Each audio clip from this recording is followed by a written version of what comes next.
అందరికీ నమస్కారం అండి. ఆర్ఎన్ రెడ్డి ఐటీ స్కూల్లో చదువుకుని వాళ్ళ కాళ్ళ మీద మనం నిలబడి ఈ రోజున ఎంతో చక్కటి లైఫ్ స్టైల్ని సంపాదించుకున్నటువంటి కొంతమంది స్టూడెంట్స్ని మీకు ఇంట్రడ్యూస్ చేసి ఈ కార్యక్రమంలో ఈరోజు మరి మనతో పాటు నరేష్ గారు అలాగే ఆర్ఎన్ రెడ్డి గారు మనతో పాటు ఉన్నారు. ముందైతే వెల్కమ్ చెప్పేద్దాం సార్. నమస్కారం అండి. నమస్తే అండి సార్.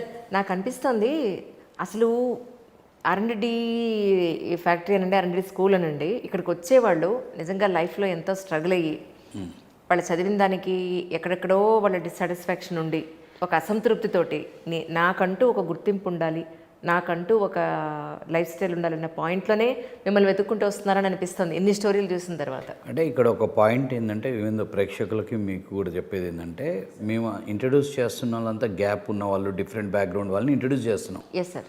రీసెంట్లీ పాస్ట్ వాళ్ళు ఎక్కువ ఉంటారు. ఇంకా అవును, 90% వాళ్ళు ఉంటే వీళ్ళు 10-15% ఉంటారు. వాళ్ళ ప్రొఫైల్స్ని నేను చూపించట్లే, అవసరం లేదు. అది రెగ్యులర్గా వెళ్ళేదే కదా. 22 పాస్ట్, 23 పాస్ట్, 21, 20 పాస్ట్ బీటెక్ మంచిగా ఉండి నిన్న మొన్న పాస్ అయిన వాళ్ళకి వాళ్ళు ఎక్కడికి పోయినా they can get job.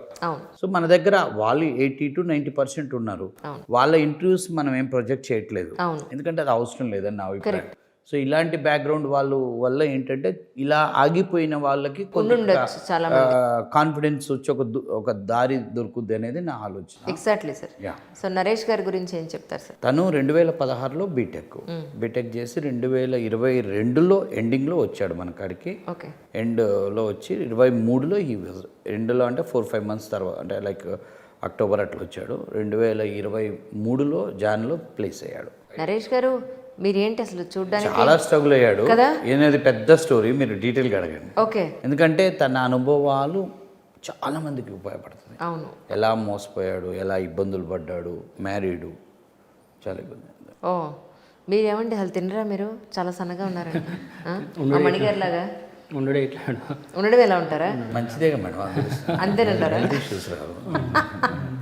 Me native place ఒకసారి ఫ్యామిలీ బ్యాక్గ్రౌండ్ గురించి. మేడం మాది జయశంకర్ భూపాలపల్లి, పాతదైతే వరంగల్ డిస్ట్రిక్ట్ మేడం. అది కరకపల్లి మాది విలేజ్. మా డాడీ చిన్నప్పుడే చనిపోయాడు. 4 సంవత్సరాల వయసు ఉంటాను నేను. చెల్లె 3, తమ్ముడు 6 నెలల బాబు. అప్పుడు డాడీ చనిపోయాడు. ఆల్మోస్ట్ మా డాడీ ఎలా ఉంటాడో నాకు తెలియదు, ఫోటోలు చూసి ఇలా ఉంటాడు అనుకోండి తప్ప తెలియదు. మా నాయనమ్మ మా మమ్మీ మమ్మల్ని చదివించినప్పటి నుంచి 8th దాకా నేను గవర్నమెంట్ స్కూల్లో చదువుకున్నా. నాకు ఎక్కువ వ్యవసాయం మీద ఇంట్రెస్ట్ బాగుండేది, ఎందుకంటే మాకు ఎడ్లు బండ్లు ఉండేది. మా డాడీ లేకపోయేసరికి నేను వాటిని పోవుడు, నాకు 8th క్లాస్ వరకే అన్ని దున్నుడు, నాగలు దున్నుడు అన్నీ వచ్చు నాకు. టోటల్ పనులన్నీ నేర్చుకున్నా. కానీ మా నాయనమ్మ ఉండి ఇట్లా వీళ్ళ డాడీ కష్టపడి వీడి కష్టపడి ఇప్పుడు చదువు పిల్లల్ని వీళ్ళని వేరే కాడ చదివి అని మా నాయనమ్మ హాస్టల్ వేసింది. అప్పుడు నేను 9th క్లాస్లో హాస్టల్కి వెళ్ళిన.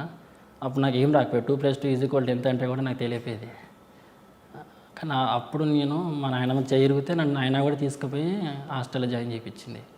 అప్పుడు నేను చదవకాలి, మనం కూడా చదవాలి అనే పట్టుదలతోనే 9th క్లాస్ నుంచి మాకు సార్ ఉండే, ఆంజనేయ సార్ హాస్టల్లో. అందరికీ 10 వరకు అయిపోతే నేను 12-1 వరకు ఉండేది. సార్ నాకు అన్ని ఎక్కాలు పెట్టించి నేర్పించేది అనమాట. అట్లా స్ట్రగుల్ అయ్యి నేను 10th క్లాస్లో 480 మార్క్స్తో పాస్ అయినా.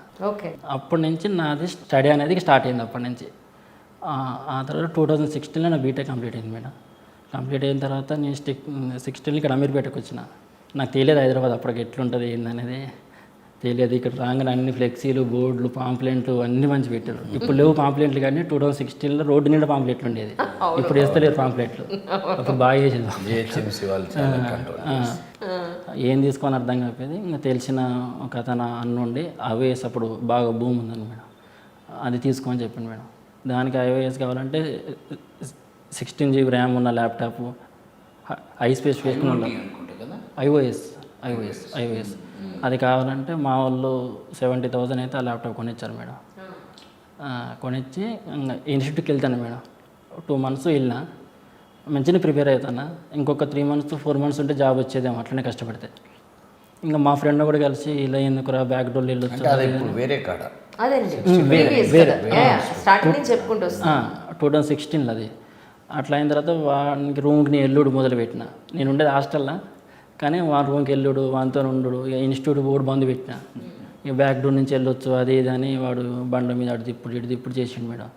చేసిన తర్వాత వాడు మాకు దగ్గర ఒకటే, మా ఇంటికాడ దగ్గర విలేజ్ వస్తేనే మా ఇంటికి పోయి మా అమ్మ వాళ్ళని కూడా ఏం కాదు కట్టండి జాబ్ వస్తుంది, ఇట్లా రాదు జాబ్ అది అని చెప్పింది మేడం. మేము నమ్మి మా అమ్మోళ్ళు 1,50,000 కట్టారు మేడం. కట్టిన తర్వాత ఇంకా వాడు ½ లీటర్ వస్తుంది అది వస్తుంది అని 1 మంత్ తిప్పించుకున్నాడు మేడం. నా దగ్గర ఉన్న ల్యాప్టాప్ కూడా కొంచెం అవసరం ఉందిరా కావాలని తీసుకుపోయి దాన్ని కూడా అమ్ముకున్నాడు మేడం. అయ్యో, అయిపోయిన తర్వాత ఇంకా ఇంకంతే లాస్ అయిపోయాయి డబ్బు, లాస్ అయిపోయింది, ల్యాప్టాప్ పోయింది, డబ్బులు పోయినాయి. మీ సొంత ఫ్రెండేనేమో కదండి అతను? ఫ్రెండ్ అంటే ఊరు దగ్గర అతను. నేను ఇంకొని కట్టినా నన్ను ఏం చేయమంటావు అన్నాడు సార్. మరి ల్యాప్టాప్ ఏదంటే అది కూడా అమ్మి వానికి కట్టినా నన్ను ఏం చేయమంటావు, నాకు అక్కడ ఏం లేదని అన్నారు సార్. ఇంకా నుంచి ఇంకా నాకు చదవద్దని మా వాళ్ళు ఏం కాదు ఉండు చదువుకో పైసలైనా పర్లేదు ఉన్నది అమ్మి నేను పెట్టిస్తానని. లేదు నేను అసలుకే ఉండను ఇక్కడ హైదరాబాద్ అంటే నాకు నచ్చదు నేను వెళ్ళిపోతానని ఇంటికి వెళ్ళిపోయినా. ఇంటికి వెళ్ళిపోయి స్ట్రగుల్ అవుతుంటే మా మామయ్య తీసుకుపోయాడు, మా మేనమామ మా మమ్మీ వాళ్ళ అతను. ఏమన్నా ఉంటే ఇక్కడ ఏమైనా చేసుకుంటాడేమో వీడని తీసుకెళ్ళాను. తీసుకెళ్ళిన తర్వాత ఆయనది వైన్ షాప్ మేడం, ఆ కౌంటర్లో ఉండేది, ఆ వైన్ షాప్ కౌంటర్లో ఉండేది. అట్లా ఒక 3 months 4 months వాళ్ళతో రన్ అయినా. అలా ఒక వైన్ షాప్ చాలా మంది వచ్చిపోతాడు మా మాయ వాళ్ళ ఫ్రెండ్స్. ఏం చేసినావు చిన్న అది అంటే బీటెక్ చేసిన అంటే నువ్వు ఎందుకు బీటెక్ చేసి ఏడు ఉంటాను, గవర్నమెంట్ జాబ్ ఇస్తాం మాకు ఇట్లా పాలిటిక్స్ తెలుసు అది తెలుసు ఇది తెలుసు అని వాళ్ళు 2 lakhs తీసుకురు మేడం, గవర్నమెంట్ జాబ్. ఇక మా మామయ్య వాళ్ళతో గొడవ అది ఇది పెట్టుకున్న తర్వాత 1.5 ఇచ్చారు, మిగతా 50 వెళ్ళిపోయినాయి. ఇంకా ఇక్కడ వద్దని మా ఇంటికి పోతానే నాకు ఇష్టమైన వ్యవసాయం చేసుకుని మొదలుపెట్టినా మేడం. అప్పుడు సిఎస్సి సెంటర్స్ అని డిజిటల్ సేవ పడ్డాయి మేడం, ప్రధానమంత్రి గారు లాంచ్ చేశారు. అందులో ఎగ్జామ్లు వస్తే నాకు అది డిజిటల్ సేవా సెంటర్ వచ్చింది మేడం. ఆ నెట్ షాప్ పెట్టుకుంటా రన్ చేసుకుంటా వ్యవసాయం చేసుకుంటాను. కానీ ఇంటర్నెట్ సెంటర్ రన్ చేసుకుంటా వ్యవసాయం చేసుకుంటాను మేడం. కానీ నాయనమ్మ వాళ్ళు ఎల్లు అని మస్తు ఫోర్స్ చేసేది నన్ను. నేను వాళ్ళ మాట అసలే పట్టించుకోపోయేది. ఎవరైనా మా బాబాయ్ వాళ్ళ పిల్లలు వాళ్ళు వెళ్ళు సాఫ్ట్వేర్లోనే మంచిగా సెటిల్ అయి ఉన్నారు. వాళ్ళు మా ఇంటికి అడిగి వచ్చి అదొకటి ఇదొకటి అంటే నాకు వాళ్ళని చూస్తే విరక్తి కలిగేది. ఇప్పటికి 2 సార్లు మోసపోయాను జీవితంలో. ఇంత లక్షల రూపాయలు ఎవరు నమ్మట్లేదురా బాబు. సాఫ్ట్వేర్ జాబ్ ఎత్తారంటే నాకు వాళ్ళని చూస్తే పురుగు నాకు ఒంటి మీద ఇట్లా బారినట్టు అయ్యేది నాకు వాళ్ళని చూస్తుంటే, ఎవరైనా జాబ్ చేస్తారంటే. అట్లా అయిన తర్వాత నాకు ఇంటికాడ చాలా ప్రాబ్లమ్స్ వచ్చినాయి. మిర్చి పెట్టినా ఎకరాలంతా మిర్చి పెట్టినా మేడం, అందులో లాస్ అయిపోయినా. ఇవన్నీ అయిపోతే మా వాళ్ళు ఇక్కడ వద్దు నువ్వు వెళ్ళిపోవాలి అది ఇది అని చెప్పారు మేడం. అప్పుడు నాకు కొంచెం రియలైజ్ అయ్యి ఇంటికాడ ఈ ప్రాబ్లమ్స్ అని రియలైజ్ అయ్యి నెట్లో సెర్చ్ చేసుకుని మొదలుపెట్టిన ఏది తీసుకుంటాను బెటర్ ఏందని యూట్యూబ్లలో చూస్తా అంటే సార్ వీడియో కనిపించింది. సార్ స్టోరీ నా స్టోరీ మేడం అయ్యో ఐడ్రీమ్ ఛానల్లో సార్ సార్ వీడియో పంపించింది. ఆల్మోస్ట్ ఆల్ సార్ది నా సేమ్ అనిపించింది. సేమ్ సార్ ట్రాక్టర్ దున్నుడు అది అని సార్ చెప్పిండు, నేను వ్యవసాయం చేసి అంతే మంచిగానే ఉన్నది అని సార్ ఫోన్. ఈ లోపల మధ్యలో మ్యారేజ్ అయింది. నా మ్యారేజ్ అయింది. ఈ కష్టాల్లో సినిమాలో మళ్ళీ మ్యారేజ్ ఏమిటండి బాబు. మధ్యలో ఈ పెళ్లి నాకు చాలా భయం వేస్తుంది. పిల్లలకి పెళ్లి బాబున్నాడు అంటే మా దగ్గర అమ్మాయిని ఇచ్చారు నాకు చేసుకున్నా. అంటే ఇతను నేను అనుకోవటం ఇంకా నా లైఫ్ వ్యవసాయం ఇంటర్నెట్ సెంటర్ అనుకొని పెళ్లి చేసుకుంటాను అంతేనా? అట్లనే అమ్మాయిని ఇచ్చారు. వాళ్ళు కూడా అదే ఎక్కువ ఎక్స్పెక్టేషన్స్ లేవు. ఇక్కడ ఉన్న వ్యవసాయం ఆస్తి ఆ ఇంటర్నెట్ సెంటర్ డిసైడ్ అయిపోయాడు.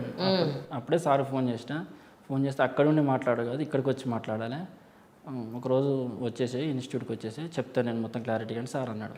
1 month తర్వాత అప్పటికే నేను పల్లి వేసిన మేడం 3 acres అవన్నీ వదిలిపెట్టిన. వేయొద్దు మీరు చూసుకోండి అమ్మా అని చెప్పిన. ఇదే ఎండాకాలం జూన్లో వీడికి వచ్చిన మేడం. వచ్చిన తర్వాత సార్ని వెళ్ళాలి ఫస్ట్ నేను వేరే ఇన్స్టిట్యూట్కి వెళ్ళిన. మా బావ వాళ్ళు ఉండి పైథాన్ నేర్చుకో నీకు ఎక్స్పీరియన్స్ మీద ఇస్తామని మా బావ వాళ్ళ ఫ్రెండ్ ఒక అతను నాకు చెప్పిండు. ఒక 3 days వేరే ఇన్స్టిట్యూట్లో దానికి వెళ్ళాను మేడం. వెళ్ళిన తర్వాత నైట్ నాకు నిద్ర పడుతుంది. నేను మళ్ళీ అదే తప్పు చేస్తాను, మళ్ళీ ఎక్స్పీరియన్స్ అంటారు ఫేక్ అంటారు, ఇదంతా మళ్ళీ ఎట్లా ఉందని మళ్ళీ సార్కి ఫోన్ చేసిన. నువ్వు ఎక్కడున్నావు బాబు అన్నాడు. ఇక్కడనే ఉన్నా సార్ అంటే ఫస్ట్ ఇడికి రా బాబు నువ్వు వచ్చి ఎక్కడెక్కడో ఫోన్ చేసి మాట్లాడుతానే కోపం. అప్పుడే ఫోన్లల్లో విపరీతంగా అడుగుతారు. నాకున్న బిజీ స్కెడ్యూల్లో ఫోన్లలో ఎక్కువ చెప్పలేము. అలానే క్యాండిడేట్ని చూడకుండా మనం ఏదో చెప్తాము, వాళ్ళ ప్లాన్స్ అన్నీ మనం ఏదో చెప్పామని మార్చుకుంటూ మళ్ళీ ఇప్పుడు ఒకళ్ళకి నీ వల్ల కాదు ఇది కాదులే అన్నాం అనుకో, వాళ్ళని చూడకుండా మనం జడ్జ్ చేయడం కరెక్ట్ కాదని నేను ఏమంటా అంటే ఫిజికల్గా రమ్మంట. ఎక్కడ ఆంధ్ర నుంచి రాజమండ్రి నుంచి చేస్తారు, రండి వచ్చి మాట్లాడదాం అని చెప్తాను. అలా చెప్పుకుంటా అంతేనా? అంతే చెప్పారు సార్. సార్ వాళ్ళ ఇన్స్టిట్యూట్కి వెళ్ళినా సార్ మొత్తం చెప్పిండు నీకు జాబ్ కంపల్సరీ వస్తుంది, కష్టపడే తత్వం నీకు ఆడు ఉంది కాబట్టి కంపల్సరీ నీకు జాబ్ వస్తుంది. అంటే ఈ స్టోరీ అంత తిన్నాక నాకు కాన్ఫిడెన్స్ వచ్చింది. ఎంత కష్టాలు పడ్డాడు, నా కష్టం పెద్ద కష్టం కాదు కదా, మా అక్కడ వర్క్ ఈజీ చేస్తున్నాక నాకు కాన్ఫిడెన్స్ ఉంది. ఒకటే ఇది ఉంది ఈయన కాడ. నాకు ఈయన ఏమంటే అమాయకత్వంలో మోసపోయాడు. మన కాడ ఇంత ఉంది, ఇతను 100% నేను ఫుల్ కాన్ఫిడెంట్గా ఉండి నీకు ఇది వచ్చేస్తుందని చెప్పుంటా అంతే. వచ్చేసి చెప్పిండు. నేను డైలీ 9 అంటే 9 బరాబర్ వచ్చేది, 7 అంటే 7 వరకు ఉండి వెళ్ళిపోయేది. 3.5 మంత్లో సిలబస్ మొత్తం కంప్లీట్ చేశాను మేడం. 3.5 మంత్ నుంచి ఇంటర్వ్యూకి వెళ్ళిన, కానీ నాకు ఇంగ్లీష్ మాట్లాడుతూ పెద్దగా రాదు మేడం. ఎందుకంటే ఇన్ని రోజులు బ్యాక్గ్రౌండ్ నేను విలేజ్లో ఉండి వీళ్ళతో ఉండేసరికి నాకు ఆ ఫ్లో అనేది రాకపోయేది. సబ్జెక్ట్ పరంగా చెప్పేది కానీ ఆ ఫ్లో అనేది నేను వాళ్ళకి చెప్పలేదు. అంత ఎక్స్ప్రెషన్, ఈ బాడీ లాంగ్వేజ్ అన్నీ వాళ్ళకి మధ్యలో కొంచెం అయినా మళ్ళీ సార్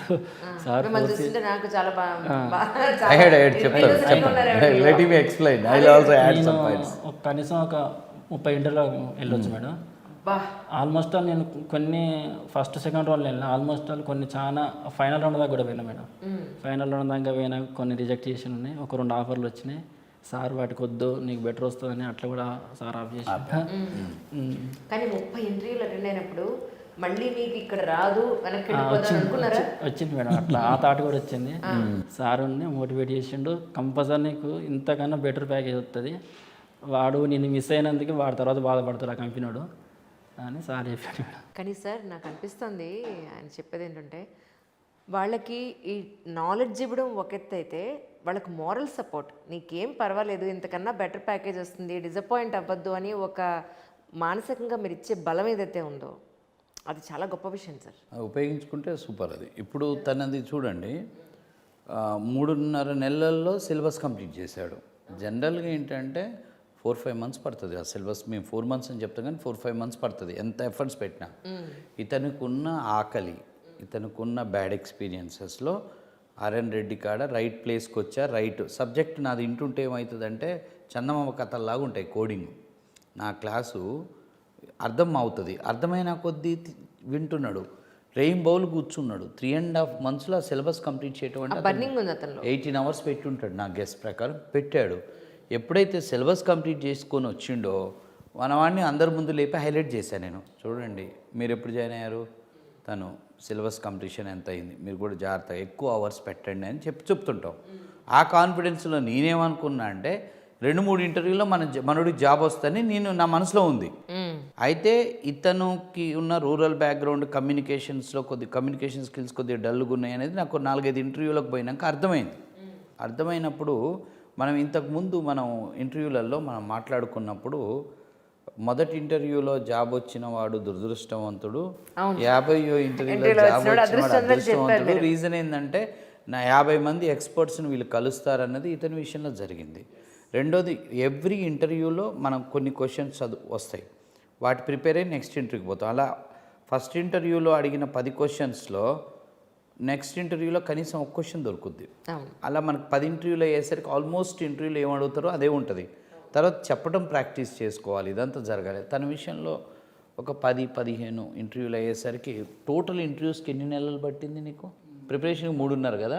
2.5 నెలలు. నాకు బరాబరి 6 మంత్స్లో నాకు జాబ్ వచ్చేసింది. అయితే ఒక 2.5-3 మంత్స్ ఇంటర్వ్యూస్కి పట్టింది ఇతనికి.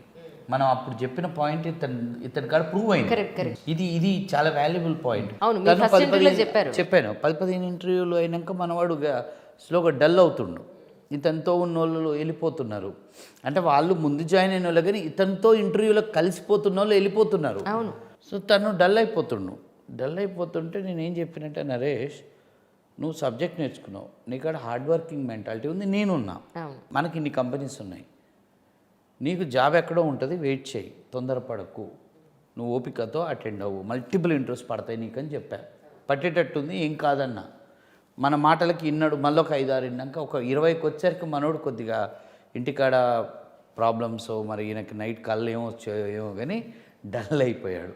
డల్ అయితే లాస్ట్ నేను ఒకరోజు ఏం చెప్పినా అంటే, నీ ప్రాబ్లం ఏంది అసలు, నువ్వు 4-5 ఏళ్ళు తిరిగినావు, అక్కడిక్కడ మోసపోయినావు, ఇక్కడ రైట్ టైంలో నువ్వు డెస్టినేషన్ పోతావు అని నేనేం చెప్పిన అంటే, నీకు ఇక్కడ నెలకు 5,000 ఖర్చు, ఓకే, 5,000 నీకు జాబ్ వచ్చేంతవరకు నేను ఇస్తాను. మీ వైఫ్ ఉంది కదా ఇంటికాడ, పిల్లోడు ఉంది కదా సార్, వైఫ్ ఉంది కదా అని ఉన్నాయి డిస్కషన్, వాళ్ళకు 10,000 పంపిస్తా, నీకు 1-2 నెలలో నా సపోర్ట్ కావాలి, నేను ఇస్తా, నీకు ఇంకేం కావాలి, మై గాడ్. ఇది చేస్తాం అంటే మేము చేస్తాం అది. ఇప్పుడు నెక్స్ట్ వచ్చే స్టూడెంట్ కమలాసన్ ఉండి అతని స్టూడెంట్లకు మేము మళ్ళీ వాళ్ళకి జాబ్ రిస్క్ అయితే స్టైఫండ్ లాగా ఇస్తాను నేను, తర్వాత వాళ్ళ జాబ్ వచ్చినాక వాళ్ళ శాలరీ నుంచి తీసుకుంటాం అని చెప్పా. అక్కడ ఆగాడు పాపం. ఆగి 27-28 ఇంటర్వ్యూలకి వరకు మళ్ళీ అటెండ్ అయ్యాడు, రాలే. ఏ ఇంటర్వ్యూలో వచ్చింది ఎన్నో నెంబరు సుమారుగా 29-30కి వచ్చింది అప్రాక్స్. అంతమంది ఆఫర్ వచ్చింది. అంటే 1-2 చిన్న చిన్న ఆఫర్లు వచ్చినాయి కానీ వెళ్ళే అంటే వేరే బెటర్ వస్తుంది అనే దాని మీద ఆపాము. ఆయనకి ఎక్స్పెక్టబుల్ ఆఫర్ రాలేదు. మేము కూడా క్యాండిడేట్ని అంత తొందరగా పంపించాం, నీకు వచ్చే ఆఫర్ నాకు తెలుస్తుంది. ఇప్పుడు ఇంకో 10 ఇంటర్వ్యూలు అటెండ్ అయితే బెస్ట్ వస్తుందిరా బాబు, 1 నెల ఉండు 2 నెలలు ఉండు అంటాం, కన్విన్స్ చేస్తాం అక్కడ. అయితే ఈ మాటలతో పాపం ఓ వారం అదే టైంలో ఇంతకుముందు అటెండ్ అయిన కనకయ్య కూడా ఇంత పక్కనే ఉండి అన్నట్టు వీళ్ళు వింటుండే వాళ్ళు. ఈయనకు చెప్తున్న మాటలు వాళ్ళకు కూడా మోటివేట్ అవుతాయి అన్నాక ఆగాడు. ఆగినాక మళ్ళీ ఒక రోజు వచ్చిండు, ఇంకా జస్ట్ ఇంకొక 2 ఇంటర్వ్యూలో జాబ్ వస్తానంగా ఇక ఫ్రస్ట్రేట్ అవుతుండు. వచ్చి మా స్టాఫ్ ఉన్నారు కదా, సంతోష్ గారు ఉన్నారు కదా, ఆయన కాడికి వచ్చి ఇక నేను పోతా సార్, నేను ఉండను, నేను వెళ్ళిపోతాను, నాకు ఈ జాబ్ వద్దని అని ఫ్రస్ట్రేట్ అవుతుండు, ఇరిటేషన్ అవుతుంటే నేను వెళ్ళిపోతా సార్, నేనైతే ఉండను సార్, నాకు వద్దు సార్, నేను ఇంటికి వెళ్ళిపోతా అని వాళ్ళు ఏడుస్తున్నట్టు మాట్లాడుతుంటే ఆయన నాకు ఫోన్ చేశాడు, సార్ నరేష్ బాగా డిస్టర్బ్డ్గా ఉన్నాడు అంటే నేను వస్తున్నా అతన్ని బయటికి పంపించకు. ఇలా ఎలా ఉంటుందంటే ఆ టైంలో బయటికి వెళ్ళిపోయినప్పుడు వేరే పిల్లలు కలిసిరు అనుకోండి, వాళ్ళనే డిస్టర్బ్ అవుతారు, వాళ్ళు ఈయన ఇంకొద్ది డిస్టర్బ్ చేస్తారు. జరగదని నేను ఉంచమన్నా అంటే మ్యారీడ్ కదా, నేను ఉన్నాకు ఉన్నాడు, నన్ను చూసిండు, ఎక్కువ కూల్ అయ్యిండు, కొంచెం నా మీద ఉన్న గౌరవంతో కూర్చో, ఏందని సార్ నేను ఉన్నాను సార్, నా వల్ల కాదు, నాకు కష్టం అది ఇది అన్నాడు.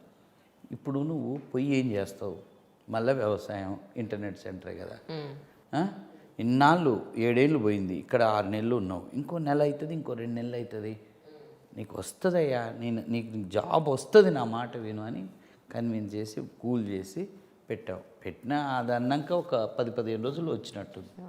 ఈ గాట్ గుడ్ ఆఫర్. అది నిజంగా అసలు ఇక్కడ లెసన్ ఏంటంటే, సరే మేము ఎంత సపోర్ట్ చేసినా కానీ వాళ్ళ ప్రయత్నం ఇంపార్టెంట్ కదా. ఇప్పుడు నేను మోటివేట్ చేశా, రోజు మోటివేట్ అయ్యాడు, ఏదో ఒకటి చేసి అన్నాడు కదా జాబ్ ఇప్పిస్తాడులే అని ఈయన కాలేజ్ కూర్చుంటే ఇంటర్వ్యూలో ఈయన పర్ఫామ్ చేయకపోతే దేవుడు కూడా ఏం చేయలేడు, ప్లేస్ అవ్వటం కష్టం. కానీ కంపెనీలు కూడా సార్ సిన్సియారిటీ ఉన్న వ్యక్తులు దొరకడం కూడా చాలా కష్టం ఈ రోజు. ప్రొఫైల్లో నేను ఫైనల్ ప్లేస్ అయిన కంపెనీలో నేను పర్సనల్గా మాట్లాడినప్పుడు నేను ఏం చెప్పానంటే, రూరల్ బ్యాక్గ్రౌండ్, కమ్యూనికేషన్ స్కిల్స్ డల్గా ఉన్నాయి, బట్ టెక్నికల్గా స్ట్రాంగ్ ఉండని 2-3 రౌండ్లు నేను పెట్టించి మరి వాళ్ళకి కాన్ఫిడెన్స్ ఇచ్చి, అంటే ఈ will be the good resource for you, it's my promise అన్నప్పుడు వాళ్ళు కూడా మెషిన్ టెస్ట్లు పెట్టారు. ఎప్పుడైతే క్యాండిడేట్ కమ్యూనికేషన్ డల్గా ఉన్నప్పుడు ఫేస్ టు ఫేస్ రౌండ్లో క్లియర్ అవ్వదు.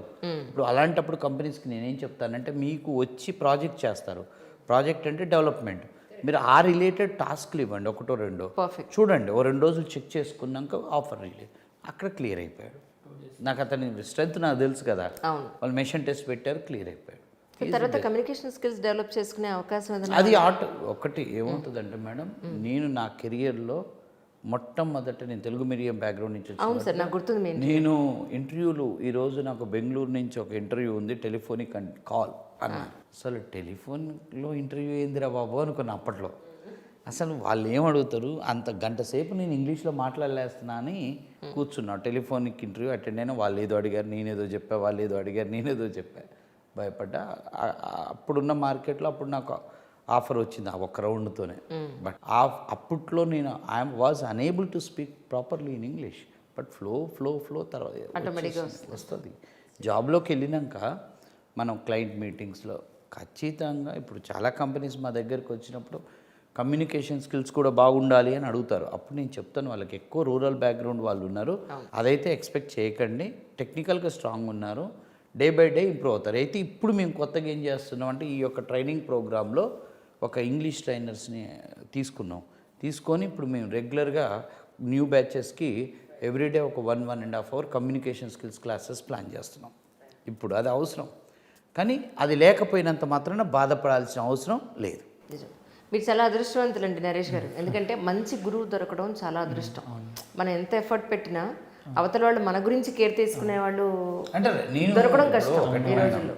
వాళ్ళు ఫీజు కడుతున్నారు, మన మీద రెస్పాన్సిబుల్గా వస్తున్నారు. మేము ఒక్కటే ఏంటంటే, నిజాయితీగా ఇట్స్ మై రెస్పాన్సిబిలిటీ, అని చేస్తున్నాం అంతే. అది అంతే కాదు, మంచి గురువు అంటే మీరంతా బాధ్యత తీసుకున్నారు సార్. బాధ్యత చాలా మంది మాకు డబ్బు కడుతున్నాడు, మేము చెప్పేస్తున్నాం, మా బాధ్యత తీరిపోయింది. అతని ఇంటర్వ్యూలో సరిగా అపీరెన్స్ ఇవ్వకపోతే మాదా బాధ్యత, మాకు సంబంధం లేదు కదా అది అని పక్కకు తప్పుకునే వాళ్ళే తప్ప. ఇంటర్వ్యూలని నేను ఏమంటున్నాను అంటే మల్టిపుల్ వెళ్ళండి అంటున్నాను. నేను అరేంజ్ చేస్తాను, కంపెనీస్ వస్తున్నాయి కదా, మీరు ఇంకొక అంటే ఫెయిల్ అవ్వండి బట్ సక్సెస్ఫుల్గా ఫెయిల్ అవ్వండి. ఇప్పుడు మనం ఒక బాక్సింగ్ ఫైటింగ్కి వెళ్ళాము, ఒక గుద్దంగానే పడిపోవటం కాదు, 100 గుద్దులు గుద్దించుకున్నాక పడిపో, అది సక్సెస్ఫుల్ ఫెయిల్యూర్. కరెక్ట్. అలా అంటప్పుడు ఖచ్చితంగా సక్సెస్ వస్తుంది. నెక్స్ట్ ఇంటర్వ్యూకి వెళ్తాను అంటే వెళ్ళి వచ్చుడు కాకుండా వాళ్ళు ఏం అడిగారో మనం అవన్నీ నోట్ చేసుకోవాలి మేడం. అవును, నెక్స్ట్ టైంకి ఏంటిది, నెక్స్ట్ టైంకి ఏంటిది, ఇంప్రూవ్ నేను అలానే ఇంప్రూవ్ అవ్వకుండా వచ్చిన. దట్స్ రియల్లీ గ్రేట్ జర్నీ అండి. I wish you all success.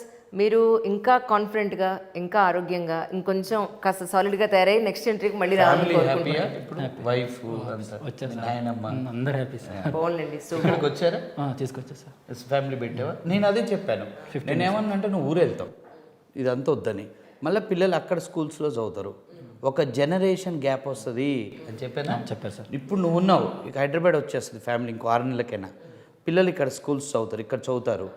So వాళ్ళ లైఫ్ స్టైల్ మారిపోతుంది. వాళ్ళని ఒక 10 మెట్లు ఎక్కించిన వారు అవుతావు. లేదు నువ్వు ఆడనే ఉండిపోతే వాళ్ళు రేపు ఇంకో 20 ఇయర్స్కి సెటిల్ అయినాక నీ ఫ్యామిలీ హైదరాబాద్ షిఫ్ట్ అవుతుంది. అవును. అప్పుడు ఒక జనరేషన్ మిస్ అవుతుంది. నువ్వు అన్యాయం చేసినోడు అవుతావు.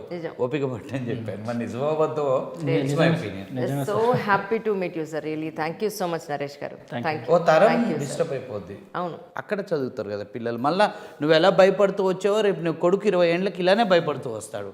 వాడెవరి చేతిలో మోసపోతాడు. అవును. ఈ స్టడీస్ ఇవన్నీ ప్రాపర్గా రూరల్ నుంచి వచ్చిన వాళ్ళకి ఏంటంటే సెటిల్ అయ్యేంత వరకు కొద్దిగా కష్టమే, రైట్ గైడెన్స్ దొరకటం. Thank you sir. Thank you so much once again. Thank you.